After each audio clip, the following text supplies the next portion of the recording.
You are now tuned in to the GNWY podcast.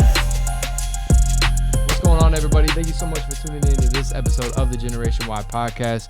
We have an amazing guest today. And for first off, though, do not forget to like, rate, review, subscribe, do all of the things so we can be able to get people's stories out a lot more effectively. And today we have none other than two-time Emmy Award-winning artist, advocate, business owner. Bro, you got any more? I don't know, probably. But yeah.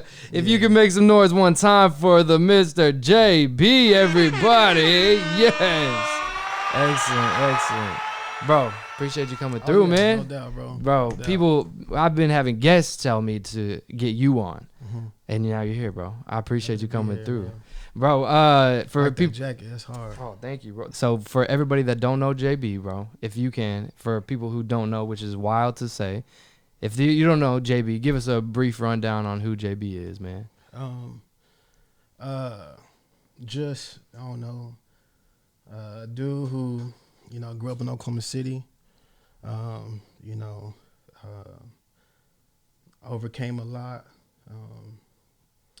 and just used my love for art, music, my community to not just elevate myself or my name, but elevate my community and the people around me, and try to give back and build on it. You know what I'm saying? Like, Yeah. I don't really like talking about myself and be like, well, I started here, I did this, I did that. You know what I'm saying? Right. Like, but I, you know what I'm saying? If you got a question about any of it, I'll answer it. So I got you. Yeah. That's dope, man. You tell people what you got the Emmys for. You got two of them already. Yeah. So the first Emmy I got for a commercial, an advertisement we did for the Science Museum Oklahoma. Yeah. And then the second one I got for a show we put together. I can't remember what channel it was on, but it was what was it called? But it was pretty much a documentary on me and my music. And so the production got an Emmy. We got an Emmy for like the way it was produced. To this day, it's probably like one of my favorite things I've ever done. So, that's dope, man. Yeah. But did you come up with that whole concept for it and everything? Nah, too? they had done it. They've won several other Emmys with other artists for that same show. They do. But yeah, I think mine was like the second one. But yeah, so it's something they have been doing. I'm not sure they do it anymore, but they've done a bunch of musicians and bands and stuff. Yeah, that's dope, man. That's fire. So, and then that's just the Emmys, bro. You've got a catalog too. I think the first time that I met you, bro, was legit in Marcus's garage. Yep. And you were working on Nothing Was the Same, or Everything Was Beautiful. Everything Was Beautiful. Yeah, so that was like 2013 Rosemary. probably. Yeah. Like that, And what was that album in your lineup of catalog? Was that would have been number 2. Oh, really? Number 2 or 3. Okay. Yeah. Number 3, I think. Yeah. And was that your baby on the cover? That's My fire, daughter, bro. Yeah, Sailor. What was the whole meaning behind the title and everything like that? The meaning behind that title, Everything Was Beautiful and Nothing Hurt. Yeah. So one of my favorite writers is Kurt Vonnegut. Okay. He has a book called Slaughterhouse 5, and in Slaughterhouse 5 they use that term, and so I've always liked it just from reading Kurt Vonnegut. He has a bunch of dope like lines like that, in a lot of his writings. But so whenever I was working on that album, right before it, I was living somewhere else and just really depressed and like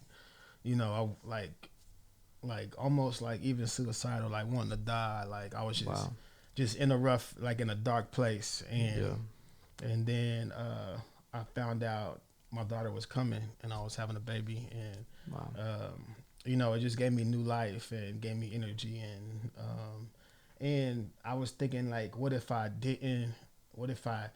something happened before I even found out I was having her, or something, you know what I mean? Mm-hmm. And or if something happens to me, you know what I'm saying? And so I wanted to, if she ever asked, like, what was my pops like, what was my dad like, what was his life like, who was he, I could tell they could tell her, you know, uh, that that's how I felt. Yeah, yeah. Everything was beautiful, nothing hurt. That's dope. You know what I'm saying? And so that's what it meant, And now, she is 11 and she's kind of old enough to understand it. Yeah, you know yeah. what I'm saying? And I really appreciate, the meaning, but also like the artistic value in it and how important she is to me. You know what I'm Yeah, saying? yeah. So yeah. Definitely, man. There's a lot to even dive into that, bro. So like even with cause like Generation Y, man, that's what we talk about mental health, and we talk about coming across even students dealing with depression and suicidal thoughts, all that kind of stuff. And so, what was something that like even for you, you know what I'm saying, that was able to help you pull out of that? You know what I'm saying? Really, it was a few things, that happened to me, kind of like chronologically. Like, of course, knowing she was coming, really gave me a reason to want to live, And I'm not like this no more, but I used to be like everything that I did was really centered around like rapping. You know what I'm saying? Like I gotta be a rapper. I gotta make it as a rapper. You know what I'm saying? So Yeah. so that validation from not just from rappers or just my community or people around me was important. You know what I'm saying? Yeah. Was important. Like rapping. You know what I'm saying? Like what they thought of me as a rapper. Or how they thought. You know what I'm saying? Like I even remember when I was recording that album, and I remember saying certain things, thinking, yeah, they gonna feel. You know what I'm saying? And I don't think like that no more. And so I still had to say like because that's where my mom was. I needed validation. I felt like I needed validation as a rapper because I felt like rap was my life. Yeah. It was meeting Merce and him believing in me and taking me on the road, taking me on tour, and like helping to put my album out, and then meeting Chuck D, and Chuck D like really feeling my music and telling me and constantly putting out there that my music was saying something, and and my music could change the world, and what I'm saying, telling people I was good. And so those things kind of like gave me energy, you know what I'm saying. But now I realize like a lot, like I don't want to be like being the best rapper don't mean nothing to me, you know what I'm saying. Like I don't want to die and then people be like, man, he sure could rap, you know what I'm saying. I want to die and people be like, man, that dude changed my life. Or like I don't want to get old and be the rapper. I want to get old and drive by and see things that I helped build. You know what I'm saying? Yeah. So back then that was important, but as I got older and just found more meaning in life, you know what I'm saying, and found more purpose, then those things became small. I still love rap. I'm gonna keep doing it. And I want to be good at it. I don't want to be trash. You know what I'm saying? But what another person think don't really matter to me no more. You know what I'm saying? So definitely, I think a lot of creatives get caught up in that, like needing validation and affirmation from somebody else or something, or even somebody that's higher in whatever they're pursuing or whatever. And and once you get it, like like me getting that, like Chuck D, like that's wild. You know what I'm saying? And other people too. Killer Mike and LP and all these people I used to look up to. I still do. But what I realized is like it's like none of that is never enough. You know what I'm saying? You still want more. You still okay. Well, now I gotta. You know what I'm saying? Like well, this person need to hear me, or I gotta do this. Like man, like especially if it's just rap, like none of them are living like that. None of them are thinking like are thinking like that. You know what I'm saying? Like because they're living in the moment of the art and in the music, and I realize what that also does is like it takes my focus off of what I need to be and what need to be doing and what's important to me. And like I said, I love rap, but if I was just trying to rap, I wouldn't be doing all this other stuff because my focus would just be on that. Like rap is, like for me, like now it's like the fun part of my life. You know what I'm saying? Like I see I'm trying so hard not to cuss, but I see You're good, I see bro. I see you know, people all the time, and it's like, you know, you go to a show and it's a room full of people, and back then I gotta get on stage. People gotta see me. You know what I'm saying? Yeah. But now, like, I don't feel like that. You know what I'm saying? Or you know, I gotta open up for that person. I gotta do this. It's like now I don't really feel like that no more. You know, and I get to enjoy it. Just like, for instance, you know, I'm doing the Juneteenth festival. You know, we got D Smoke coming. Last year we had Crazy. Maya. You know what I'm saying? Like, you know, and people like, you perform? I'm like, nah, like. You know what I'm saying? Like for me, the value comes in being able to do this for my community. Right. You know what I'm saying? Not trying to make sure I can build a crowd so I can get in front of people. You know what I'm saying? And provide opportunities for other people to get in front of people, for other people who are coming up. Provide opportunities for them. You know what I'm saying? Yeah. So yeah, it's just, you know, it's just about, you know, really now for me, it's just building and understanding that that everything else is just oh, you had it. Damn, I did. Dang it. I had to trust myself. Everything else is just, you know, just kind of letting it go, man. And, you know, and just having fun with it. But even that feeling, bro, of like just opening the platform for somebody else, and you kind of being that gate. I mean, you're the gatekeeper pretty much. You know what I'm saying? I don't like saying that. But I mean, in a way, you know what I'm saying? Like there are gatekeepers, right? But I don't like saying that because I've had people do that to me, and you know, part of why we do this is part of doing this, or even being where any of us are, is because people have given us opportunities or open doors for us. You know what I'm saying? And so we're supposed to do that for other people. Right. You know what I'm saying? We're supposed to, because my first time on the stage, my first time recording, my first time doing anything wasn't because, you know, I just did it. Right. It was because somebody saw me and said, man, let me do this for you. I'm going to let you get this. Excuse me, I'm going to let you get 5 minutes, or I'm going to let you come up and freestyle. You know what I'm saying? Yep. And so, or somebody said, you know, how can I help you with, you know, with your business? How can I help you, you know what I mean? Like whatever the case may be. So in return, because there are people who help me, it will be wrong for me to gatekeep and be like, well, you know, you gotta go through me to get this. And if I don't, you know what I'm saying? Like, nah, like I'm trying to open the door for everybody. Right. You know what I'm saying? Like that's so, you know, I understand what you're saying. I understand like, you know, there's a, you know, there's some sort of like platform that comes with it. Right. But I definitely don't want to be a gatekeeper, because I have seen that, you know, where even if it's something as small as like something small as like somebody saying, let me, hey bro, how do you, you know, like for instance, I got another homie who does a festival, a music festival, right? Last year he was like, hey man, like I'm trying to, you know, get press and get on, you know, get my festival on the news and stuff and all this and that. Yeah. You know, I could have been like, bro, it's taken me years to build these relationships, you know what I'm saying? And get to know these people and, you know, and all that. I can't just, you know what I'm saying? You want to skip all those steps and me just give you the information.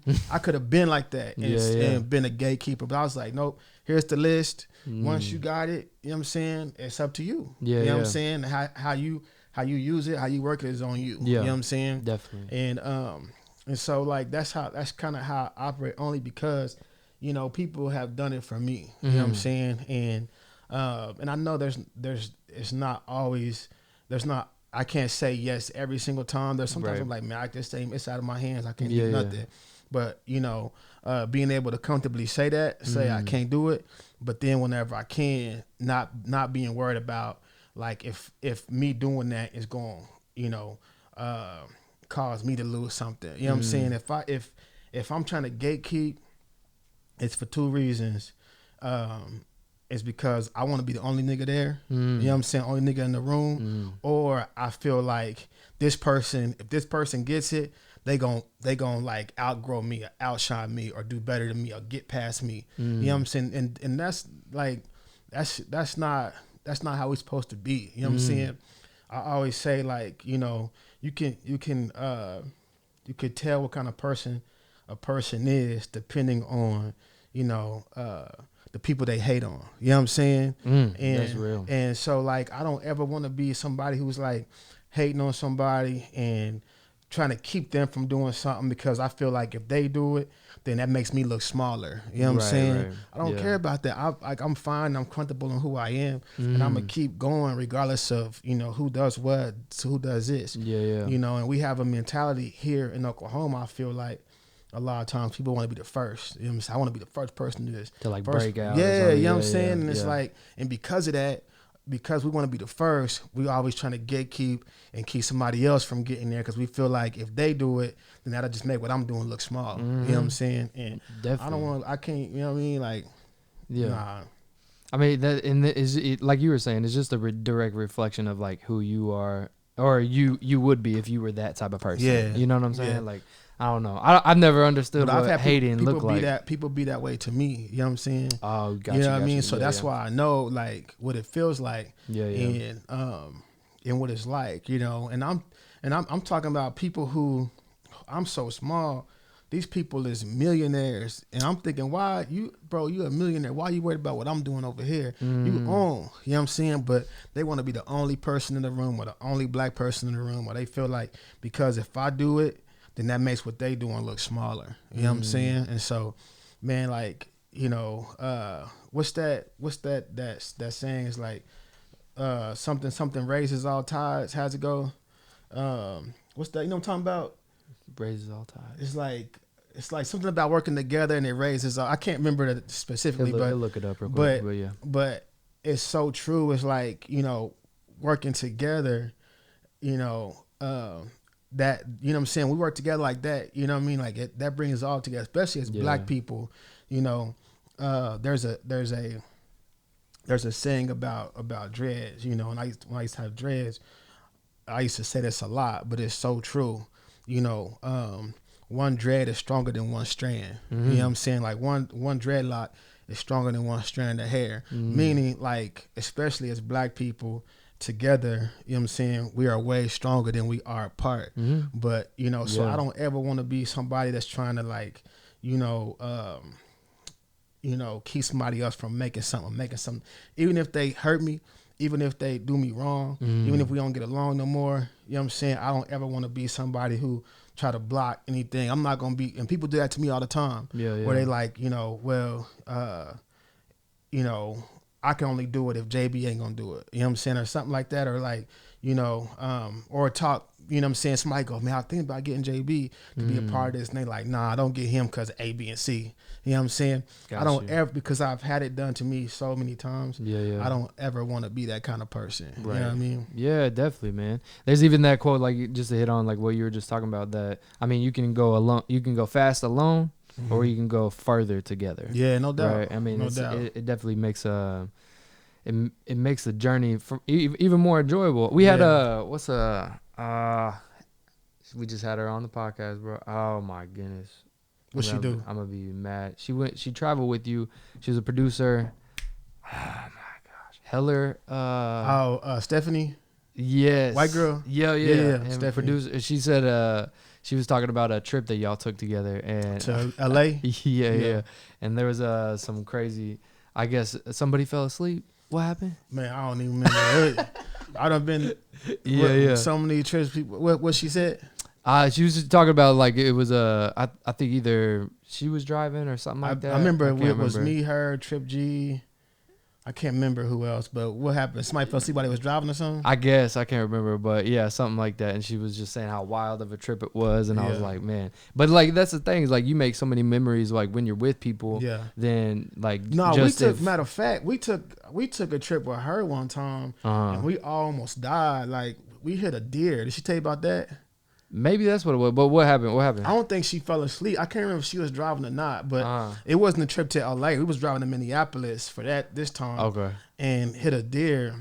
And we had we probably just got out of Oklahoma. Yeah. And smashed a deer, and I'm thinking, man, like this is crazy, and like, you know what I'm saying, like, you know, it was a really bad wreck, totaled the car, you know what I'm saying? Oh my gosh! And everybody was cool. everybody was fine. I remember getting out the car and seeing that big old deer like in the car, you know what I'm saying? And How big was his car? it was like a Cadillac Escalade, so it was big, you know what I'm saying? Okay. But the deer totaled that mug, you know what I mean? And so I always hear stories about like, you know, you hit a deer, you think they dead, and they'll get up and charge you. You know what I'm saying? Right. I got out and I seen him, his eyes were still open, ready to big, fight. you know what I'm saying, with the antlers and all that.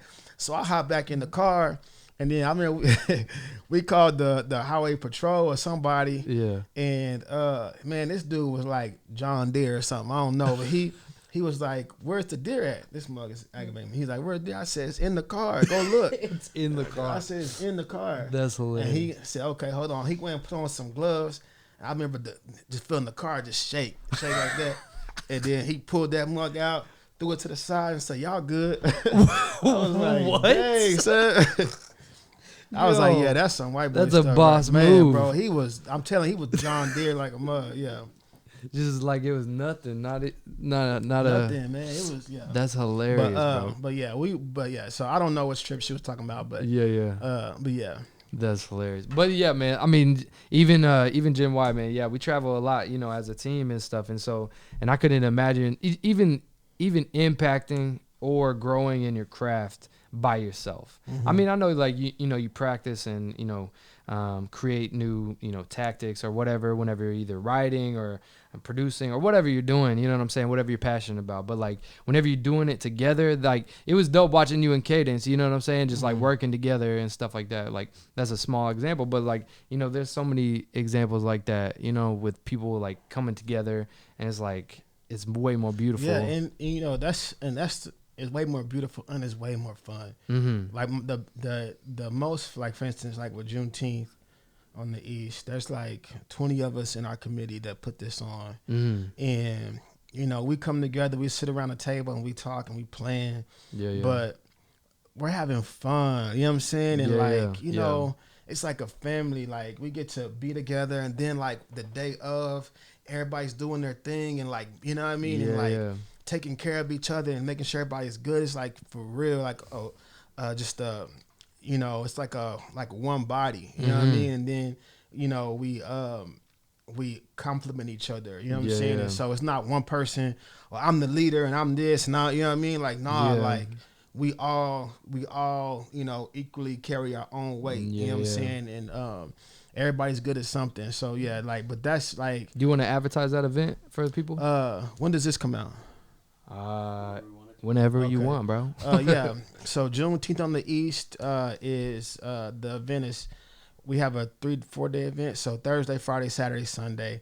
Thursday we have a panel discussion at Skydance Brewery, and we're also releasing a special. I know, man. Bro, I'm gonna get it sometime. Ooh, I think you did. I don't think I got him. Dang it. I figured when you caught him, he probably would have been like wobbly, stunned up. Yeah. Nah, he's like that deer. So Thursday, we have a panel at Skydance Brewery. We're releasing a collaboration beer called the Jubilee with them. The can was designed by You come up with that? Yeah, that's fire. Jubilee. That's dope. Well, somebody in our committee said it. I can't remember who said it, but yeah.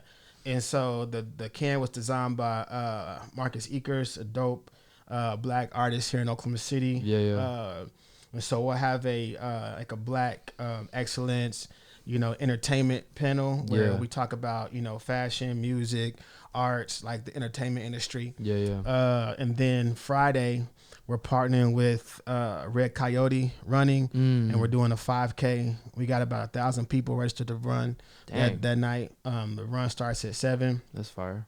Then the big festival is Saturday. We got some local performers. We got Steph Simon coming from Tulsa. We got Neighborhood Barbie, Eastside Baby. Who else? Nia Monet, hosted by Consciously and Deshari. And then our headliners are Grammy Award-winning R&B artist El Varner. And then we got D Smoke performing and headlining. We got live mural. We're flying. We got 2 dope muralists coming in from Atlanta to paint. We'll have food trucks. We'll have vendors, beer garden, all of that. You know what I'm saying? And where's this all hosted at? Right on Northeast 23rd Street. So okay. right between Hood and Kellum on 23rd Street. We have the Thunder bus, reading bus come in. Boys and Girls Clubs bringing like they have like a RV that's filled with like games and stuff for kids. An art wall for kids to paint. It's gonna be dope. And then Sunday we're having a brunch on the east, so we'll have brunch at the East Side Eatery, have brunch at Kindred, have brunch at East Side Pizza, and then have brunch at Scramble, the new spot I'm opening up.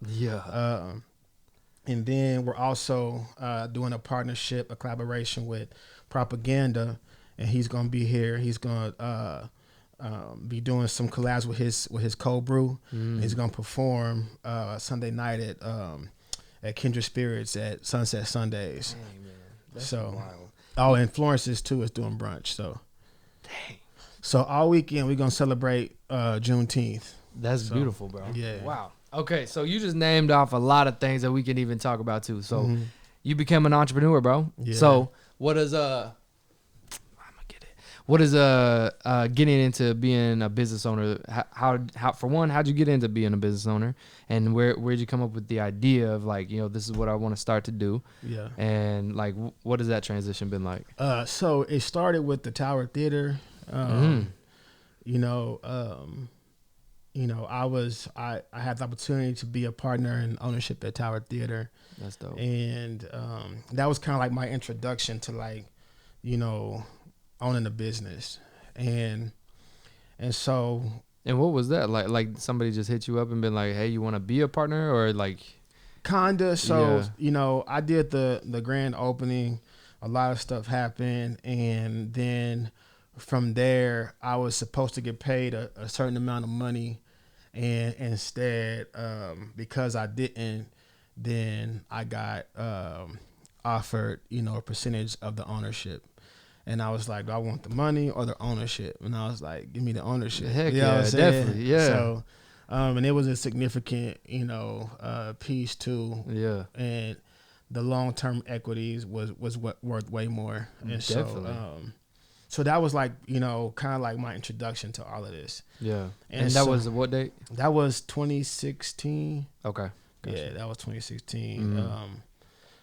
And so whenever the development on the east side started at East Point, I knew I wanted to do something like on my own, but I didn't know what. And so I was like, man, you know, still I'm in music mode, you know what I'm saying, music mind. Right. And I'm like, what if I do a record store, or, you know what I'm saying, or like have a record store where I can have a studio in the back, kind of like this. And then, you know, we can have a space for like, we can do in-store performances and all of that and sell everything, you know what I'm saying? And so, you know, I learned, and I was told that like, you know, if you want to learn how to do something good or do something great, get around people who already do it great. Right. And so one of my favorite record stores is a spot in Minneapolis. I think it's Fifth Element, Sixth Element, but it's ran by Rhyme Sayers. Fifth Element, that's what it's called, Fifth Element. It's ran by them. So I flew to Minneapolis to meet with them. Yeah. And because Merce was on Rhyme Sayers, so I had him connect me, because I had been up to Minneapolis just to go to that store before when I was younger. You know what I'm saying? And it was like my favorite record store in the country. Yeah. And so so we go, you know, and I sit down with the owner, and he owns the record store and he owns the label. And I'm telling him, like, you know, I want to open up a record store in Oklahoma City. I want it to be like this with the you know, the records and the in-store, and then upstairs you got the studio and the offices and all that. Yeah. And he was just like, man, like, I'm not saying don't do it, you know, and if you do it, I'll be down to, like, you know, give you some pointers and, you know, help you along the way. But, you know, records don't sell the same way they used to. Right. You know, we're probably going to end up, you know, going strictly online. And he's like, you in Oklahoma? He's like, you know what I mean? Right. Like, you know, it's not like the people go for hip hop. You know what I'm saying? Right. And I was like, dang. So I left Minneapolis feeling like, dang, I'm gonna still do my record store though. You know what I'm saying? yeah. And so came back, and around that time, they had closed the grocery store on MLK. Because I had already signed a lease for the space, I think. So I had to do something with it. You know what I mean? Right. And so they closed the grocery store on MLK, and I'm seeing all the people in my community like talk about like, you know, they took our store. They didn't, you know what I'm saying? Like everybody's like, you know, they took our store. They took our food. You know, they didn't care. They just closed down. I'm thinking, man, who is they? You know what I'm saying? Like we live our lives, you know, relying on them and they. You know what I'm saying? Like since black people came to this country or were brought to this country, you know, everything from what we ate, where we went to school, where we worship, how we worship, where we live, we were told, you know what I'm saying, how to do it, where to do it, by them and they. Right. And so I was like, nah, this is us. And so I decided I'm gonna do food, you know what I'm saying? Because, you know, they took our food, then I'm gonna be part of like bringing food to the east side, you know. Yeah. And everybody's saying, you know, the east side is a food desert, it's a food desert. And my homegirl was telling me, she was like, you know, the east side and she had never even been to the east side. I'm telling her what's going on. She's not from here. She's from somewhere else. I think, well, she was in Texas, but I remember where she's from, like somewhere down south. But I'm telling her what's going on at the east side, you know what I'm saying, with the food. And she's like, that's not a food desert. And I'm like, what you mean? She's like, a desert is created by God. And what you dealing with isn't created by God. That's created by man. What's happening in your community wasn't made by God. That's man. Like it was intentional. You know, the resources were taken away intentionally. What you're dealing with is only reflect of what man has done. That's called a food apartheid. And I'm like, dang, that's crazy. Is that food apart? To say it one more time. Food apartheid. And so so I started like educating myself on what that means, what that looks like. Right. So I'm deciding to do food now. And so I had several different ideas. The first one was because I was going to partner with my homie, Andy Wynn, from who I've known since like 08. You know what I'm saying? He used to have a clothing line called I Am King, and he went into doing food. He had a bunch of restaurants in California, in LA, in Orange County. Yeah. And like I said, if you want to do something good, you give people who already do it good. You know what I'm saying? And so I got with him to, you know, help me and figure out how to actually make this happen.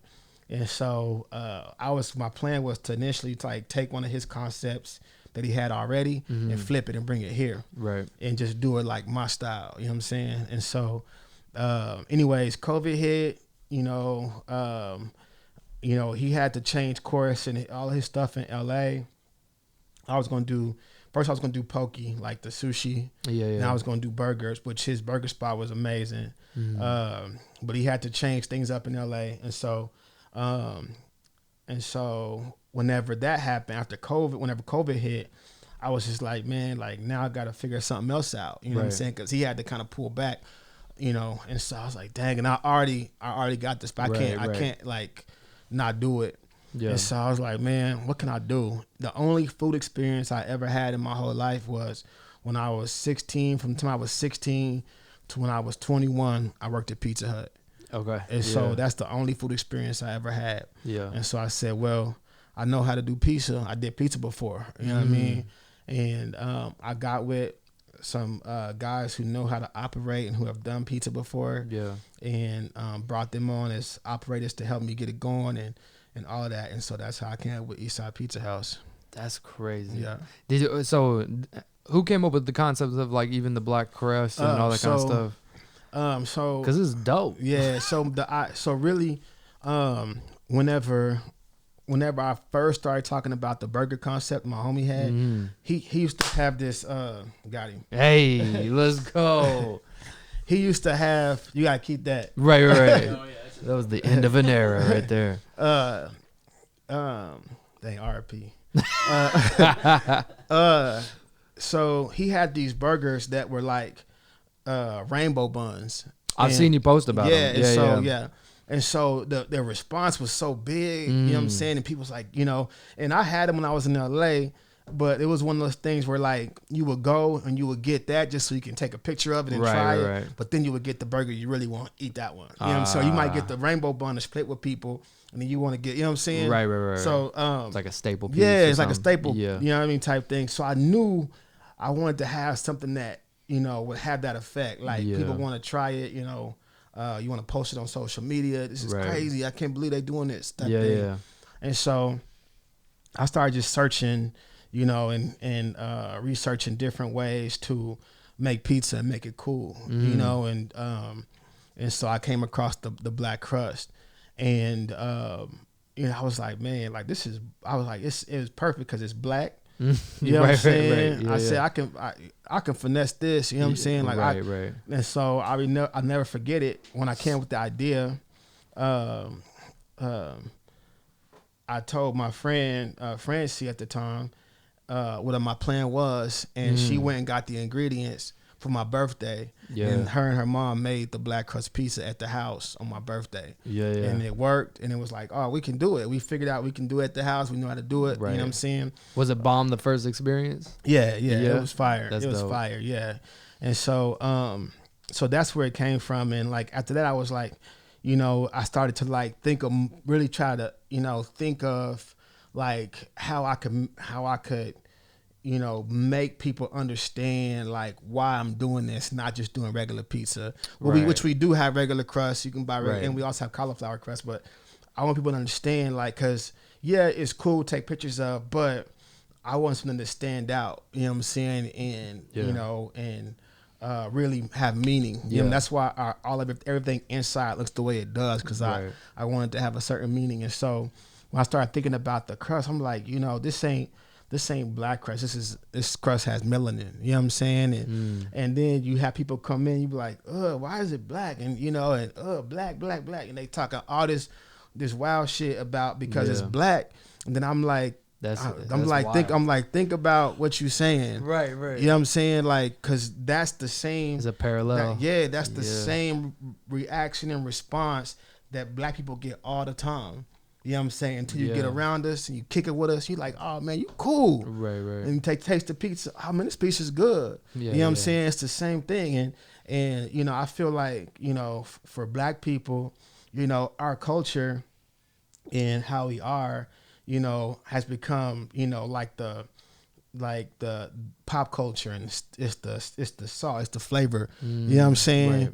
You know what I mean? And so like with the black crust, it's the same thing. It's like you realize, like you looking at it, and it might not be like what you used to seeing. Yeah. But once you try, you realize how cool it is. Right. Just like us. Yeah. You know what I'm saying? And so it just made so much sense. And so that was kind of like, in a nutshell, why it was important to keep it. And because there was a time where it was like, man, trying to find a supplier to get all the ingredients was hard. And then it was like, man, do you just want to do this? And everybody telling us you don't, like it, you don't want to do that because nobody not gonna like it and all this stuff. You know what I'm saying? It came up, and I was like, no. Like when I realized that, I was like, no, we doing it this way. Yeah. I'm doing it this way.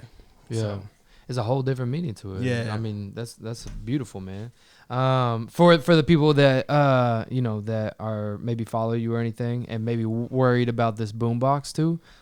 what happened, bro? And then how'd you find it? So I don't want to give away because so people think he came in the East Side and stole it. He didn't. It wasn't with us at the time. So what happened was,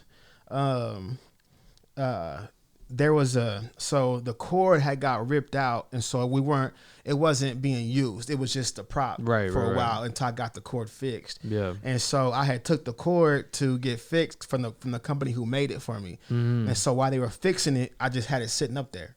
And so a friend of mine who was having a 80s themed birthday for his wife, and was buying a bunch of pizzas, was like, yo, can we borrow the boombox this weekend for the party? I'm like, yeah, bro, just, you know what I'm saying, bring it back. And so after the party, he took it back to his office, and so that was Saturday was the party.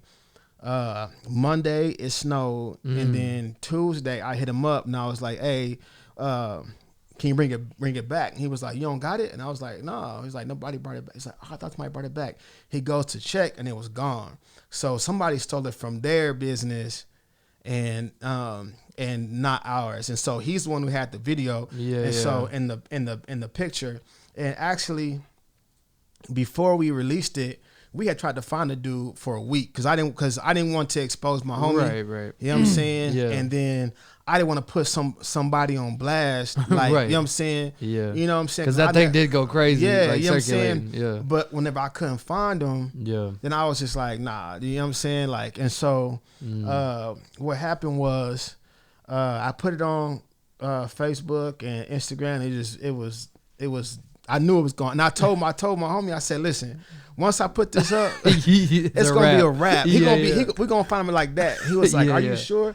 And he got to see the power of social media, right? Yeah, man. And so he was like, I cannot believe you found him that fast. Well, a bunch of people had hit me up. You know, it was probably like 3 or 4 people that people kept saying it was. Right. And it wasn't them. It was one person, another person. And so, but the dude it was, as soon as he saw it, as soon as the news picked it up, then that's when he got spooked. And so what happened was he took it and dropped it off across the street from where he stole it from. And then he put a note on it saying, you know, my bad, it was an accident. And so, yeah, wow, you're right, right, you know what I'm saying? Right. And so, but this was after everything's already circulating. Yeah, after it's already too big. You know what I'm saying? Okay.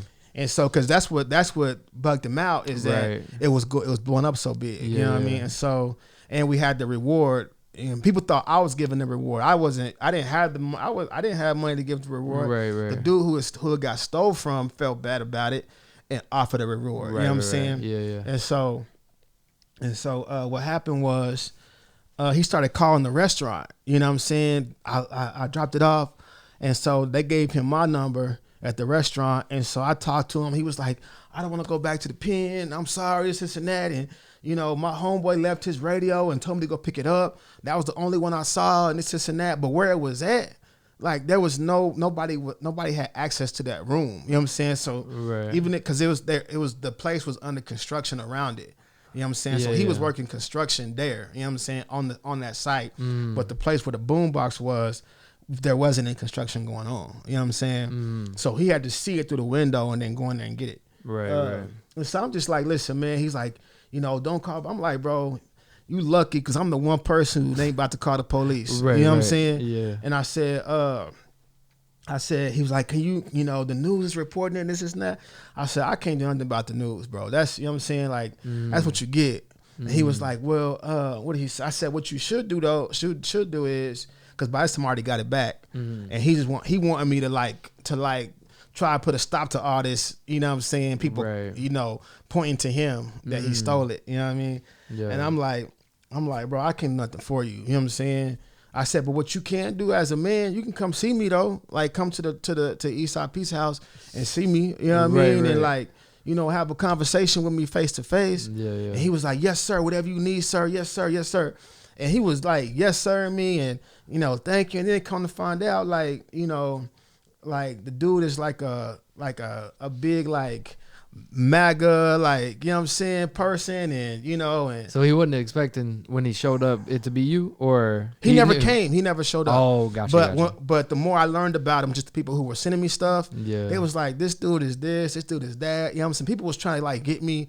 Like matter of fact, the one of the people who called me to report him was like, yeah, my daughter had my niece has a kid with him and he don't take care of his kids and all this wild stuff, you know what I'm saying? But then that person ended up being wild too because that person who said that, even though she wasn't the first person to identify him, but because she fed me the story about, you know, him, her niece having kids with him and him not taking care of her kids, I was like, man, we'll give you some of the reward money for identifying him. You know what I'm saying? So so after like, you know, going back and forth, I think we cashed out her $500, right? And then She hit me up on the other 5 talking about you didn't keep up your side of the bargain and all this. I'm thinking, bro, I said, first of all, you lucky I gave you that. You know what I'm saying? Right. And I said, if you had brought me the boombox, that would have been one thing. But I had to go and get it myself. All you did was say you know who the dude is. You know what I'm saying? Right. And so, but yeah, and that was the whole thing. And she was, going on the news posts on Facebook saying, and had her people going, they lied and didn't pay and this and that. I'm thinking, man, if y'all don't get off, y'all are wild right now. I'm just happy it was over, but I'm happy it's over now. But yeah, it was crazy. But we got it back. The dude never came.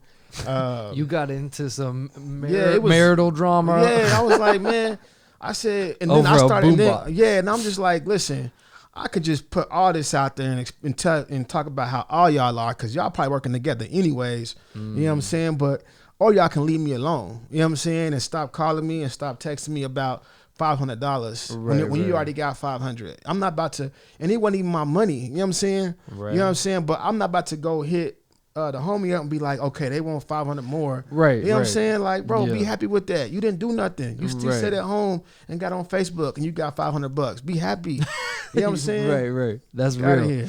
That's crazy. But yeah, that dude. Bro, I did not know that there was all that. It was wild. But yeah, I invited him to come. He was like, man, I'll come do.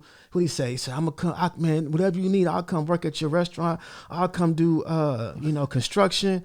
I was thinking, fam, I don't want all that. Why would I want you? You're a thief, bro. Why would I want you to come do construction at my business when I already know you still? You know what I'm saying? Yeah. Wow. That's a whole nother thing. Yeah, like you. Wow. Was it, bro? What is it even like? Hiring people. Being an owner and entrepreneur and all that. Hiring people is not bad. It's how to let people go. That's the hard part. Okay. But because at the beginning when you're hiring somebody, it's exciting. It's like you meeting somebody new, and they're excited about the business. Yeah, you know. But the hard part is whenever you have to say, man, this ain't working, or they do something like steal from you or something like that. You know what I mean? Yeah. So even now you're going from not only the Tower, Eastside Pizzeria, and then what's the next thing you said? Scramble, and that's a breakfast spot, breakfast brunch. Yeah. So you legit are bringing all the type of food to the East Side. That's so dope. Yeah. So tell us about a little bit about the Scramble. So Scramble is me and my bro Cordell. It's a vision. We've probably had like 10 years. You know what I'm saying? Maybe more than that if I really think about it. But we've been talking about doing something like this for a long time and not really knowing. Even before I did Eastside Pizza House, you know what I'm saying? We talked about doing stuff like this. He was in the military and living in San Diego. I remember going to San Diego and to visit him and us talking about, what we could do for the East Side, because he's from the East Side too. Yeah. What we could do for the East Side one day. And so this, it's just like this, East Side Pizza is amazing, and it's, it's definitely a baby of mine and a dream of mine, that I got to see. But Scramble, I feel like is like another level of that, because I get to East Side by myself, but with Scramble, I have a partner who I grew up with, and you think about like those are the kind of things you want to do. It's like be able to do stuff, together with your people. You know what I'm saying? Who you're tied to, you know. And so, it's gonna be breakfast, brunch, and we're gonna have all the staples, and then some fun stuff too. So let's go. That's dope. Yeah. Where's that? Is that still in that same? It's complex? Right at East Point. Yeah. Okay. Right at East Point. Because you got the pizza, you got Kindred down here, right? And then where? So you got Kindred, and you got Spike Coffee, which that's where I got this from. And you got Eastside Pizza House, and you got that Breezeway. Is that your joint too? No, that's my homegirl Brittany's spot. Okay, gotcha. And then you got the Breezeway, and you got the Intentional Fitness. I used to go there, bro. Yeah. Emmanuel's nuts. Oh yeah, bro. And then right next to Intentional Fitness on the corner is Scramble. Oh, okay, got you. That's dope, man. Yeah. Wow. Okay, so you pretty much, that's 75% of your joints. Yeah, that's fire. That's fire. And I'm working on another project that'll be launching early June too, called Live Free OKC. Okay. And that's a CVI program, a a violence interruption program that I'm starting. So Is that like a nonprofit thing, or is that like a okay? Yeah, so That's dope. so Is that yeah, gonna be there too? probably so. It'll be somewhere on the east. Hopefully, we can get somewhere at East Point. But if not, I'm gonna definitely office somewhere on the east. But Got you. but yeah, you know, it's I don't know how much you know about violence interruption and like you know CVI programs, but it's essentially like a community based program where you know we aren't responding. We respond, I guess, in a sense, you know, hospital based work. So like, you know, somebody gets, you know, shot and they're at the hospital, then, you know, we come to, you know, talk to the family, you know, response in that way, but also intervene if we feel like there is something going on. We want to stop it before it happens. You know what I'm saying? And then we also provide wraparound services and long-term services for you know, therapy, mental health, and then you know employment, you know, resources for families and things like that as well. So that's dope. Yeah. So where did this concept come from? So you know, a lot of it, you know, you realize you kind of already doing, you know what I'm saying, which I didn't realize I was doing. So like to make a long story short, so we're starting a pilot program in OKC, but there's a national Live Free national program as well. Okay. That is based and started in Oakland. Okay. And so we went to Oakland after the Julius Jones stuff. We took a trip to Oakland and met some of the Live Free people. And we were like, man, this is dope. Like, you know, this is what we need in OKC. Not only that, it was kind of what had already been doing most of my life. You know, I remember right before we went, there was an issue where a kid had a situation. A mom had a situation with her daughter. Her son had gone into a fight with daughter's boyfriend.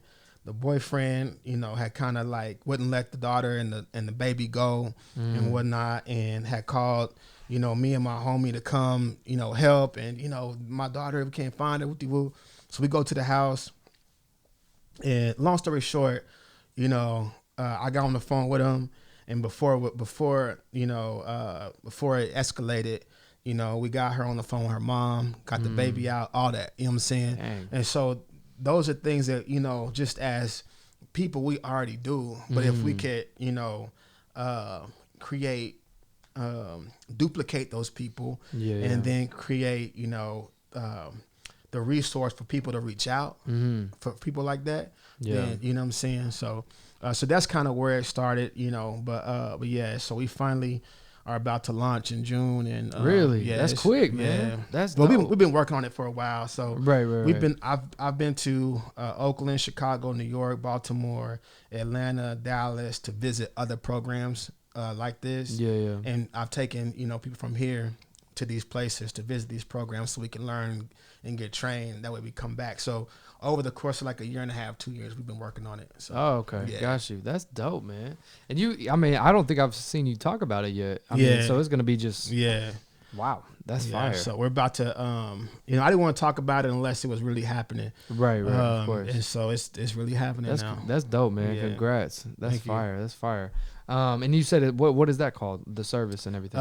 So it's our program's called Live Free OKC. Live Free OKC. Yeah. Got you. That's fire, bro. Wow. Yeah. And that is crazy. Like whenever you take yourself kind of out of yourself and then look at the services, quote unquote, that you're already doing for the community. It's like, you know, you could really just, you know, offer these services that you naturally do, you know, for other people. And then employ people from the community who come from those backgrounds, whether it's, you know, somebody who used to gangbang or somebody who's been locked up, you know what I'm saying, who is in the community already. Maybe they went to the pen 5 years ago, but now they in the community and they looking after people. You know what I'm saying? Okay, bet. You know, you somebody who has, you know, who has respect in your community, we need you on board for Live Free. Yeah, you know what I'm yeah. saying? You somebody who's trying to like change your community in that way after, you know, being involved in all this stuff. You need to be with Live Free. Yeah, So, definitely. I mean, you're like an orchestrator, or you know what I'm saying, of like you finding other people and putting and them a lot in of their people, spot. and the ones we're putting on right now are just homies I grew up with, who I Right. know, you know what I'm saying, have either, you know, experienced and are have been affected, Yeah, you know, yeah. by certain things that I think or I know will be good for this type of work. And you know, they come from, you know, that cloth or that DNA of, Yeah. you know, being in the community that way. And so Yeah, bro. I mean, even watching you move like this whole time, watching you legit be an advocator for, you know, not only just, you know what I'm saying, the East Side, but like just in general, bro. It's like you're really a face of OKC, pretty much. You know what I'm saying, or Oklahoma too in general. But like it's dope to that you're that guy. So yeah, I think, you know, all of us have a role to play. You know what I'm saying? Yep. All of us have a responsibility. If not, we just taking up space. You know what I'm saying? And so I'm just trying to do my part out here, man. Yeah, You know what yeah, I'm saying? for real, man. I mean, you really are, man. And you also got into you know, with like, you know, the Mayor Holt and everything like Yeah. that. It's like, I mean, you're getting into all the spaces. Yeah. So like, what was that about? Did he reach out to you or?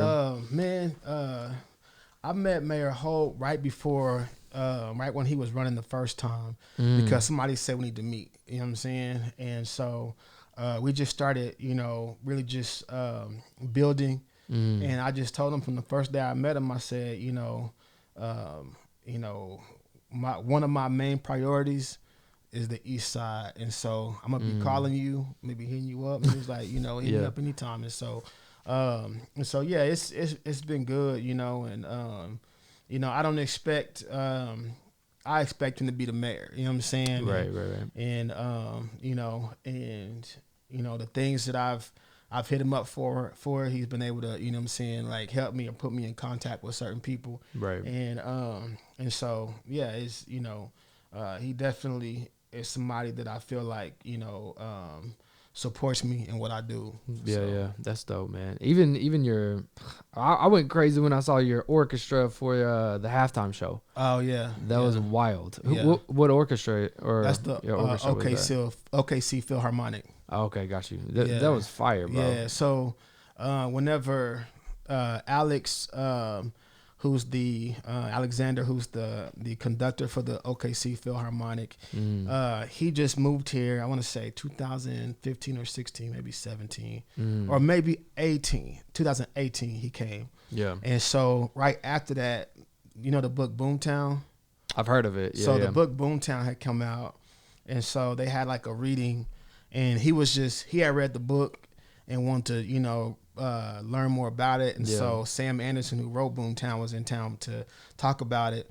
And so there's a small part in the book that I'm in. And so whenever Alexander was connecting the dots, he was like, "Oh man," he's like, "Yeah, you're in Boomtown." He's like, and there's a lot of books. And you didn't know about that? No, I knew about it. Oh, okay. Yeah, I was whenever about he to wrote, say. when he wrote it, whenever Okay. he was writing the book, we drove around and talked and stuff. Oh, okay, yeah. He's a good friend of mine now too. Like when I go to New York, I see him and stuff. But so Alexander was like, "I want to meet, you know, Claire Luper's daughter, Marilyn." And so I was like, oh, "Okay, bet." You know what I'm saying? So I set up a meeting with Marilyn Luper and and Joyce Jackson, Joyce Henderson, some of the original sit-inners, and so he could meet them, because he read the book. He was like, "This story needs to be told bigger." You know what I'm saying? Yeah. And so from there, he and I, you know, just developed a relationship and became really cool.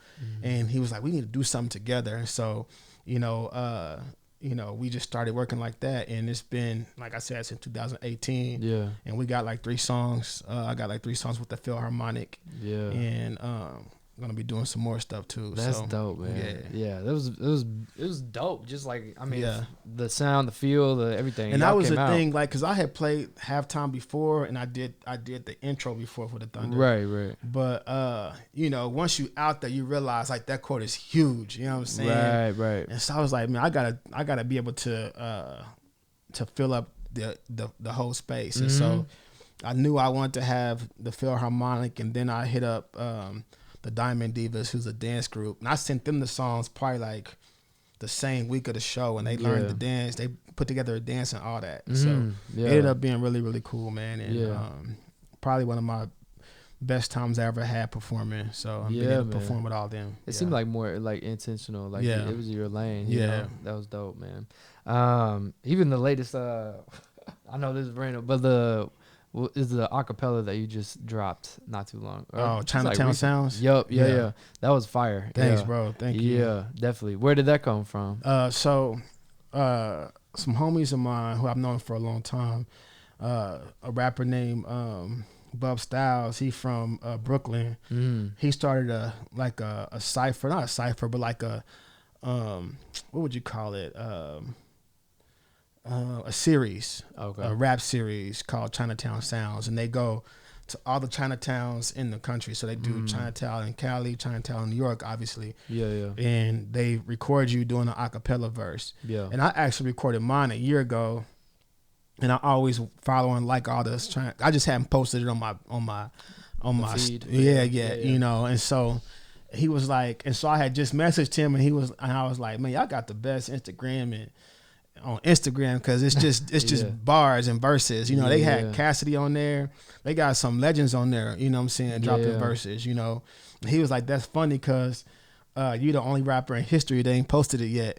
And I was like, dang, okay, so I got to post that joint. And so I posted it, and, you know, people liked it. But I just be really like insecure sometimes about like, and like trying to like, not just about the rapping part, like not insecure about the rapping part, but I don't want people to think I'm just like, you know, like I'm not like, like rapping is rapping, but I don't want my platform to be all rap. You know what I'm saying? And so I try to like balance it out. You know what I'm saying? I like rapping and having the bars and the verses and stuff like that, and the songs and the videos.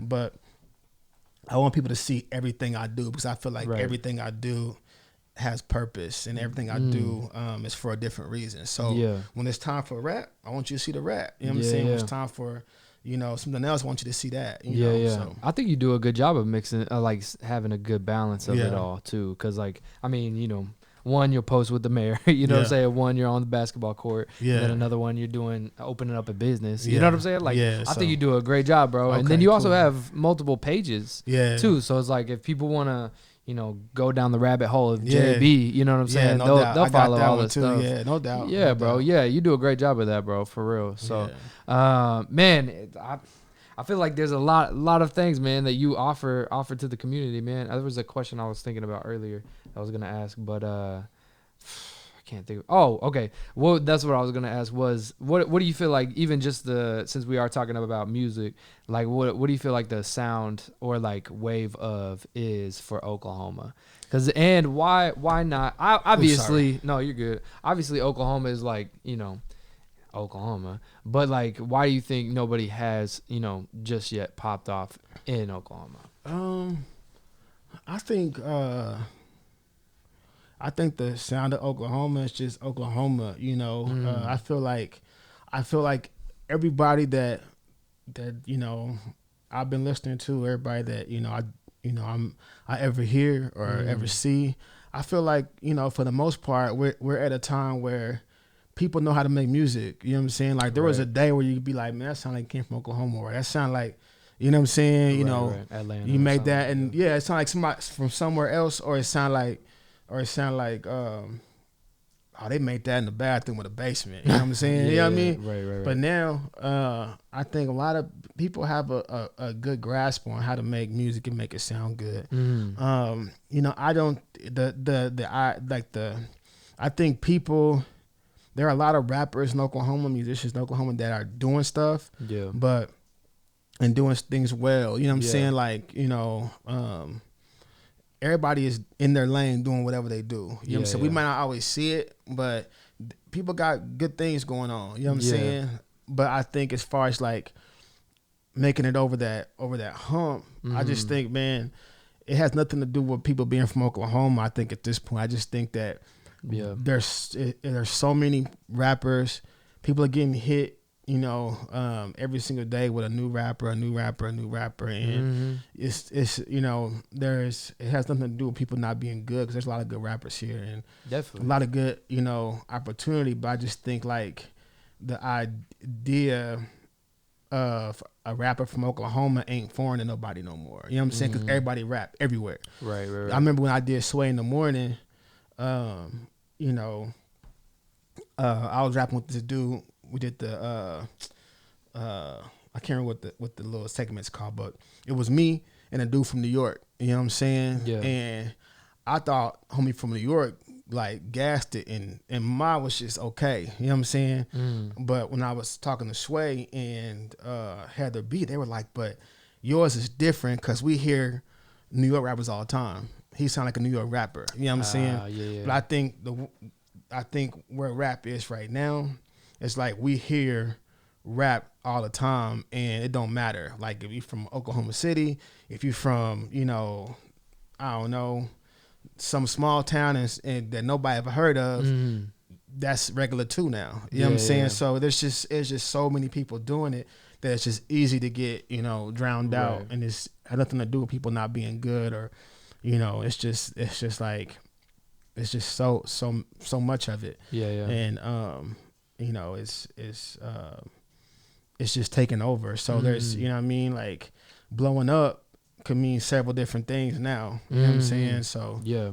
And what you get blown up for. Yeah. Some people get more blown up for their image or their little TikTok videos or anything like that. But like, and then at the same time you got people just popping up like this side. It's people that's my age that never rapped before, that I've known my whole life, never even picked up a mic or thought about it. Yeah. That's rapping now. You Really? know what I'm saying? Yeah, hell That's yeah. dope. And so it's like I think if somebody does like go over that hump. I used to think, man, if somebody blows up from Oklahoma, it's gonna be somebody white. But now, just because of where like how music is here, and people love white rappers. You know what I'm saying, especially here.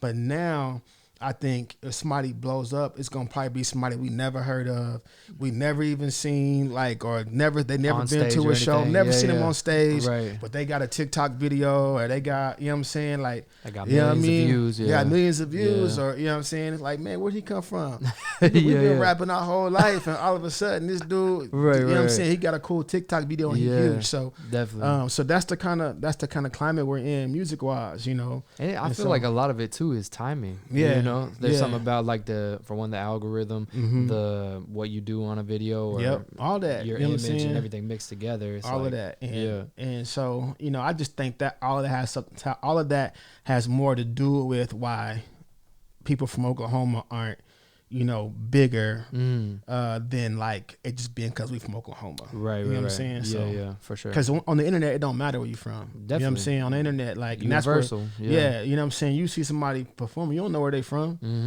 so Right. yeah. You got to do your research. You gotta for do sure. all that to figure it out. Yeah, You know what I'm yeah. saying? That's real. Yeah. Man, okay. So is there anything, bro, that you want to announce, like, for the people? I know you talked about Juneteenth, Scrambled. It's about to come out. Is there anything else that you're dropping, or if anything opening anything? Yeah.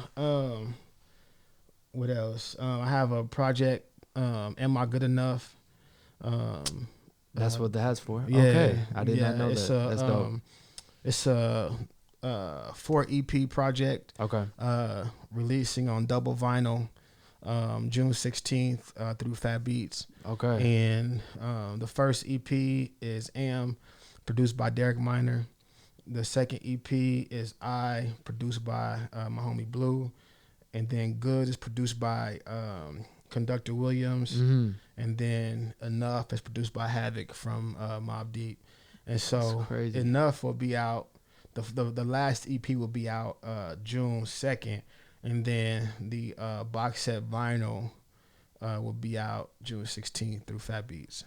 That's fire, bro. You're a visionary. Like, nobody's gonna think about doing something. Like, do Yeah. people do that normally?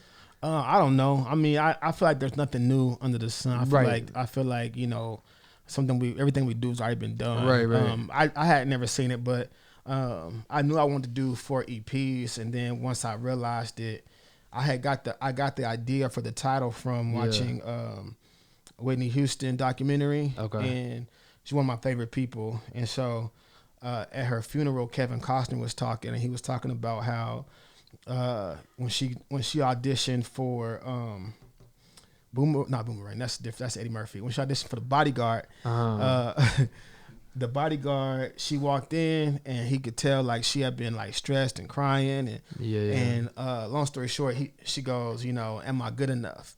And he's like, you Whitney Houston, like all you gotta do is come read the lines. It's written for you. You know what I'm saying? Like, wow. You know what I mean? Like, of course you're good enough. But that question, am I good enough, haunted her entire life. You know what I'm saying?